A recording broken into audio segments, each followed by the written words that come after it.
नमस्कार, Krishna career institute पर आपका हार्दिक स्वागत है। आरआरबी, एलपी और टेक्नीशियन के लिए हम लोग साइंस की डेली वीडियो कर रहे हैं और आज की इस वीडियो में देखते हैं साइंस के 25 क्वेश्चन डेली की तरह।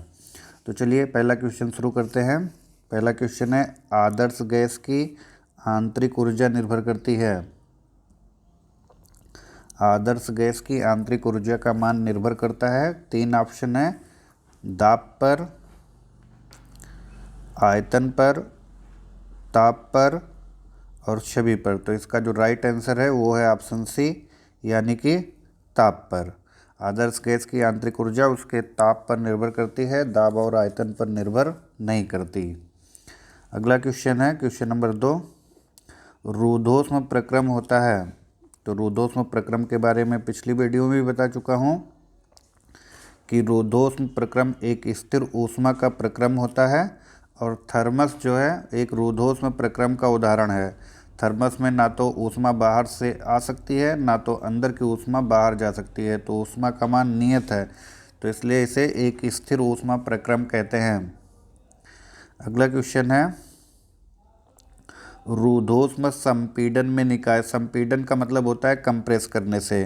तो रुद्धोष्म संपीड़न जब किया जाता है यानी कंप्रेस किया जाए लेकिन ऊष्मा का आदान प्रदान ना हो, तो ऐसी सिचुएशन में क्या होगा कि जो ताप होगा गैस का वो क्या होगा, बढ़ जाएगा। अगर रुद्धोष्म संपीड़न किया जा रहा है तो गैस का ताप क्या हो जाएगा, बढ़ जाएगा, क्योंकि ना तो अंदर की ऊष्मा बाहर जा रही है ना तो बाहर की ऊष्मा अंदर आ रही है। तो यहाँ पर कंप्रेशन करने से गैस का ताप क्या हो जाएगा, बढ़ जाएगा। अगला क्वेश्चन है, रुद्धोष्म प्रक्रम में किसी गैस के प्रसारण में। पहला ऑप्शन है, ताप में कोई बदलाव नहीं होता। तो मैं अभी बताया कि ताप बढ़ जाता है, ताप घटता है, ताप बढ़ता है, पहले घटता है फिर बढ़ता है। तो जब रुद्धोष्म प्रक्रम में गैस के प्रसारण में यानी रुद्धोष्म प्रकरण किया जा रहा है लेकिन गैस क्या हो जा रही है, फैल जा रही है। यहाँ पर देखिए, यानी रुद्धोष्म प्रक्रम तो रुद्धोष्म है लेकिन गैस को आयतन बढ़ाने में मदद मिल रही है, उसका आयतन बढ़ रहा है। तो ऐसी सिचुएशन में जो ताप में वृद्धि होगी वो ताप में वृद्धि ना होकर के ताप घट जाएगी, ताप में कमी हो जाएगी। अगर गैस अपना आयतन नहीं बढ़ा पाती, प्रसार नहीं कर पाती, तो ताप बढ़ जाएगा, यानी सी वाला ऑप्शन सही होगा। लेकिन अगर अपना आयतन बढ़ाने में सक्षम है तो ताप क्या हो जाएगा, घट जाएगा। अब क्यों घट जाएगा इसके बारे में आप ये भी जानना चाहेंगे। यहाँ पे क्यों आ गया, क्योंकि पिछले क्वेश्चन में तो हमने बताया कि ताप का आदान प्रदान हो ही नहीं पा रहा है, ना तो ताप आ रहा है, ऊष्मा आ रही है, ना तो जा रही है। तो रुद्धोष्म प्रक्रम में कंप्रेस करने से ताप में कैसे कमी होगी। तो भैया जब ना तो ऊष्मा बाहर से आ ही रही है और ना बाहर को ऊष्मा जा रही है और गैस अपना आयतन क्या कर ले रही है, बढ़ा ले रही है, ज़्यादा कर ले रही है। तो जब गैस के आयतन बढ़ जाएंगे तो गैस के अणुओं के बीच टक्कर घटेगी और टक्कर घटेगी तो ताप क्या हो जाएगा, घट जाएगा। अगला क्वेश्चन है, निम्न में से कौन सा रुद्धोष्म नहीं होता। रुद्धोष्म नहीं होता, इसमें देखिए क्वेश्चन नंबर 5 का ऑप्शन है, वायु में अनुदैर्घ्य तरंगों का संचरण, वायु में भरे गुब्बारे का अचानक फटना, CO2 गैस से भरे सिलेंडर का एकाएक खोलना और बर्फ का गलना। इनमें से कौन रुद्धोष्म प्रक्रम नहीं है। तो इस क्वेश्चन का राइट आंसर है, बर्फ का गलना रुद्धोष्म प्रक्रम का उदाहरण नहीं है। अगला क्वेश्चन है, यदि ऊष्मा रोधित बंद कमरे में बिजली का पंखा चलाएं तो कमरे की वायु का ताप, यानी ऊष्मा रोधित यानी ऐसा कमरा जिसमें बाहर ऊष्मा जा नहीं सकती और अंदर ऊष्मा आ नहीं सकती। तो ऐसे कमरे में यदि बिजली का पंखा चलाएं तो कमरे की वायु का ताप क्या होगा। तो वायु का ताप क्या हो जाएगा, अधिक हो जाएगा बंद कमरे में। इसलिए विंडो और ऊपर एग्जॉस्ट लगाना बहुत कंपलसरी होता है, नहीं तो अंदर गैसों का के ताप में क्या हो जाती है, वृद्धि हो जाती है। अगला क्वेश्चन है, ऊष्मा इंजन की दक्षता 100% होगी, कब होगी। तो ऊष्मा इंजन की दक्षता 100% होगी यदि T2 का मान क्या हो जाता है, 0, यानी बाहरी ताप जो है वो क्या 0 है। इंजन की दक्षता होती है, तो इंजन की दक्षता सदैव 1 से कम होती है। इंजन की दक्षता क्या होती है, सदैव 1 से कम होती है, क्योंकि कोई सदैव 1 से कम यानी 100% से कम, 100% से कम, 1 से कम, और सदैव अगर संख्या में होगा तो 1 से कम, प्रतिशत में होगा तो 100% से कम, क्योंकि कोई भी ऐसा इंजन नहीं है जो अपने इनपुट का 100% आउटपुट प्रदान कर सके। तो इसमें ऑप्शन में क्या है, राइट आंसर है। रेफ्रिजरेटर में सामान्यतः कौन सी गैस कार्यकारी पदार्थ के रूप में प्रयोग की जाती है? तो रेफ्रिजरेटर यानी सभी कूलिंग यंत्रों में जो कार्यकारी गैस होती है वो होती है फ्रियान। कौन सी गैस होती है? फ्रियान, जिसे CFC यानी क्लोरोफ्लोरोकार्बन के नाम से भी जाना जाता है, और ये गैस ओजोन परत के क्षरण के लिए भी उत्तरदायी होती है। क्वेश्चन नंबर 10 है, कमरे में रखे रेफ्रिजरेटर का दरवाज़ा खोल दिया जाए तो कमरे का ताप, अगर कमरे में रखे रेफ्रिजरेटर का दरवाज़ा खोल देंगे तो रेफ्रिजरेटर का कमरे का ताप क्या हो जाएगा? बढ़ जाएगा। ओके, कई सारे फैक्ट जो है इसके बारे में ऑलरेडी आपको मालूम है कि मान लीजिए ये एक रेफ्रिजरेटर है और रेफ्रिजरेटर में कूलिंग प्रोसेस चल रहा है। तो रेफ्रिजरेटर एक छोटे वातावरण के लिए कूलिंग है। अगर हम इसमें गैसों दरवाज़ा खोल देंगे तो बाहर से गैसें जो है अंदर प्रवेश कर जाएंगी, और यानी ये जो वातावरण है यहाँ का ठंडा वातावरण, यहाँ से गैसें क्या होंगी? ठंडी गैसें बाहर आएंगी, और यहाँ से गर्मी क्या होगी? बाहर जाएगी। लेकिन ये प्रसार जो है उतना नहीं होगा, क्योंकि यहाँ पर जो कूलिंग का काम हो रहा है वो गैसों के संकुचन और प्रसारण से हो रहा है, वातावरण में नहीं होता। इसलिए कमरे के तापमान में क्या हो जाएगी? वृद्धि हो जाएगी। ऊष्मागतिकी के किस नियम के अनुसार ऊष्मा को पूर्णतः कार्य में बदला नहीं जा सकता है? तो ऊष्मागतिकी का दूसरा नियम कहता है, द्वितीय नियम, कि ऊष्मा को पूर्णतः कार्य में बदला नहीं जा सकता है। तो द्वितीय नियम के अनुसार ऊष्मा को पूर्णतः कार्य में नहीं बदला जा सकता। अधिकांश भाग बदलेगा लेकिन कुछ भाग नहीं बदलेगा। क्वेश्चन नंबर 12 है, पानी का बर्फ में बदलना या बर्फ का गलना किस प्रकार का प्रक्रम है? तो पानी का बर्फ में बदलना अथवा बर्फ का गलना यह है उत्क्रमणीय प्रक्रम, क्योंकि पानी से बर्फ बन सकता है और बर्फ से पानी बन सकता है, दोनों प्रक्रियाएं हो सकती हैं। ओके, पानी से बर्फ भी बन सकता है और बर्फ से पानी बन सकता है, दोनों चीज़ हो सकती है, तो इसको कहते हैं उत्क्रमणीय प्रक्रम। यदि कार्नो इंजन की दक्षता 0 है तब, कार्नो इंजन की दक्षता 0 है तब क्या होगा? तब T1 बराबर क्या होगा? T2 होगा, दोनों तापमान क्या होंगे? बराबर होंगे।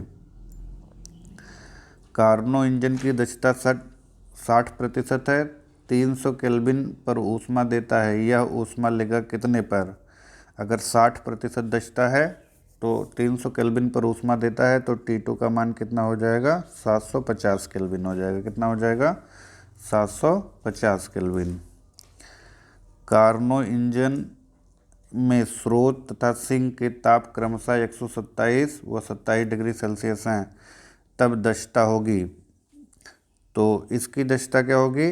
अगर तापमान में देखें 27 और 127 डिग्री का अंतर है तो यह दक्षता 25% हो जाएगी। अगला क्वेश्चन है, रेफ्रिजरेटर के अंदर बाहर ताप क्रमशः, अंदर ताप इतना है, बाहर ताप इतना है, कार्य गुणांक का मान कितना होगा? तो कार्य गुणांक का मान होगा 9। कितना हो जाएगा? 9। कार्य गुणांक जो होता है वो होता है बाहर का ताप बटे अंदर का ताप। तो बाहर का ताप है 27, अंदर का ताप है 3, 3 से काट देंगे, कार्य गुणांक आ जाएगा 9। ओके, बायल के नियम में गैस का दाब उसके आयतन के, तो बायल का नियम जो है स्थिर ताप पर है। इसके बारे में ऑलरेडी वीडियो भी बनाकर आपको बताई गई है, आप वीडियो भी देख सकते हैं यूट्यूब पर। तो स्थिर ताप पर भी प्रोपोर्शनल 1/p, यही बायल का नियम है, यानी स्थिर ताप पर गैस का आयतन उसके दाब के व्युत्क्रमानुपाती होता है। तो इस क्वेश्चन का राइट आंसर हो जाएगा ऑप्शन बी। अगला क्वेश्चन है, चार्ल्स के नियम में गैस का ताप आयतन समानुपाती होता है। तो चार्ल्स का नियम जो है कहता है स्थिर दाब पर, स्थिर दाब पर है, ये स्थिर दाब पर भी प्रोपोर्शनल टी यानी आयतन तापमान के समानुपाती होता है, तो इसका भी राइट आंसर हो जाएगा ऑप्शन बी। अगला क्वेश्चन देखते हैं। आदर्श गैस, प्रत्येक गैस आदर्श गैस के समान व्यवहार करती है, तो आदर्श गैस के समान तभी व्यवहार करती है जब निम्न दाब व उच्च ताप होता है। निम्न दाब और उच्च ताप पर सभी गैसें आदर्श गैसों के समान व्यवहार करती हैं। ठीक, तो इस क्वेश्चन का जो राइट आंसर है वो है ऑप्शन ए। निम्न दाब और उच्च ताप पर प्रत्येक गैस आदर्श गैस के समान व्यवहार करती है। अगला क्वेश्चन है, किसी बर्तन में भरी गैस का ताप 1 डिग्री सेल्सियस बढ़ाने पर गैस का दाब 0.2% बढ़ जाता है, तो गैस का अंतिम ताप ज्ञात कीजिए। तो इसके लिए हम चार्ल्स का नियम लगाएंगे, V1/T1 बराबर V2/T2।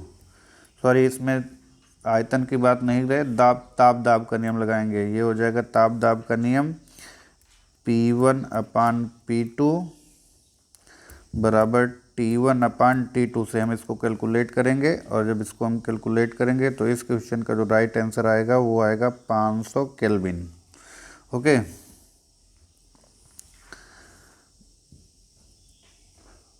गैस द्वारा लगाया गया दाब उसके घनत्व के होता है समानुपाती, व्युत्क्रमानुपाती, वर्ग के समानुपाती, घनत्व पर निर्भर नहीं करता।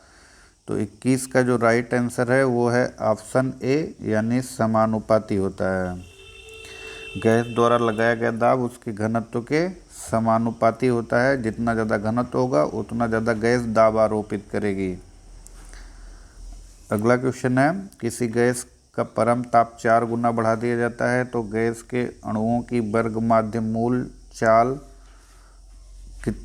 कितना गुना हो जाएगी, यानी कितना गुना बढ़ जाएगी। तो क्वेश्चन नंबर 22 का जो राइट आंसर है, अगर परम ताप 4 गुना होगा तो गैस के अणुओं की वर्ग माध्य मूल चाल जो हो जाएगी वो 2 गुना हो जाएगी, यानी जितना होगा उसी का आधा हो जाएगा। ये हो जाएगा अगला क्वेश्चन। परम ताप T पर किसी गैस के अणु की माध्य गतिज ऊर्जा निम्न में से किसके अनुक्रमानुपाती होती है।